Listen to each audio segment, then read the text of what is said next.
വളവുകളിൽ drive ചെയ്യുമ്പോൾ വാഹനത്തിന്റെ വേഗത കുറയ്ക്കണമെന്ന് പറയുന്നത് എന്തുകൊണ്ടാണ് എന്ന് നോക്കിയാലോ. ഒരു സ്ട്രിങ്ങിൽ കെട്ടി റൊട്ടേറ്റ് ചെയ്യിക്കുന്ന സ്റ്റോണിന് സർക്കുലർ പാത്തിലൂടെ റൊട്ടേറ്റ് ചെയ്യാൻ ആവശ്യമായ സെൻട്രിപെറ്റൽ ഫോഴ്സ് അഥവാ അഭികേന്ദ്രബലം നൽകുന്നത് സ്ട്രിങ്ങിലുള്ള ടെൻഷനാണ്. എന്നാൽ ഒരു വാഹനം വളവ് തിരിയുമ്പോൾ ഇനേർഷ്യ കാരണം അത് നേർരേഖയിൽ സഞ്ചരിക്കാനുള്ള പ്രവണത കാണിക്കുകയും ഈ പ്രവണതയെ മറികടന്ന് വാഹനത്തെ വളവിന്റെ കേന്ദ്രഭാഗത്തേക്ക് തിരിക്കുന്നതിനാവശ്യമായ സെൻട്രിപെറ്റൽ ഫോഴ്സ് ലഭ്യമാക്കുന്നത് ടയറുകളും റോഡും തമ്മിലുള്ള സെൽഫ് അഡ്ജസ്റ്റിംഗ് ഫോഴ്സായ സ്റ്റാറ്റിക് ഫ്രിക്ഷനാണ്.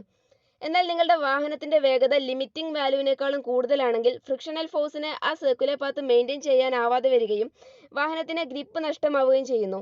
ഇത് വാഹനം പുറത്തേക്ക് സ്കിഡ് ചെയ്യാൻ അഥവാ തെന്നിപ്പോവാൻ കാരണമാക്കുന്നു. സ്റ്റാറ്റിക് ഫ്രിക്ഷന്റെ വാല്യൂ മഴ, മഞ്ഞ് പോലെയുള്ള എക്സ്റ്റേണൽ ഫാക്ടേഴ്സിനെ ഡിപ്പെൻഡ് ചെയ്യുന്ന കാരണത്താൽ എല്ലായ്പ്പോഴും നമുക്ക് ഫ്രിക്ഷണൽ ഫോഴ്സിനെ മാത്രം ആശ്രയിച്ച് ഇത്തരത്തിൽ ഡ്രൈവ് ചെയ്യാനാവില്ല. വളവുകളിൽ വാഹനങ്ങൾക്കുണ്ടാവുന്ന സ്കിഡിംഗ് ഒഴിവാക്കാൻ റോഡിന്റെ ഇന്നർ എഡ്ജിനെ അപേക്ഷിച്ച് ഔട്ടർ എഡ്ജ് ഉയർത്തി നിർമ്മിക്കുന്ന പ്രക്രിയയാണ് ബാങ്കിംഗ്.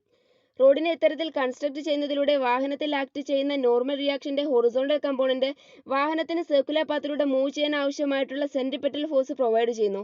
എന്നാൽ വെർട്ടിക്കൽ കമ്പോണന്റ് വാഹനത്തിന്റെ ഭാരത്തെ ബാലൻസ് ചെയ്യാൻ സഹായിക്കുന്നു. ഇത്തരത്തിൽ ടയറുകളുടെ തേയ്മാനം ഒഴിവാക്കാൻ ഒരു ബാങ്ക്ഡ് റോഡിലൂടെ വാഹനം തിരിയുമ്പോൾ ഫ്രിക്ഷൻ അഥവാ ഘർഷണ ബലത്തിന്റെ ആവശ്യമില്ലാതെ തന്നെ സുരക്ഷിതമായി സഞ്ചരിക്കാൻ കഴിയുന്ന വേഗതയാണ് ബാലൻസിംഗ് സ്പീഡ്.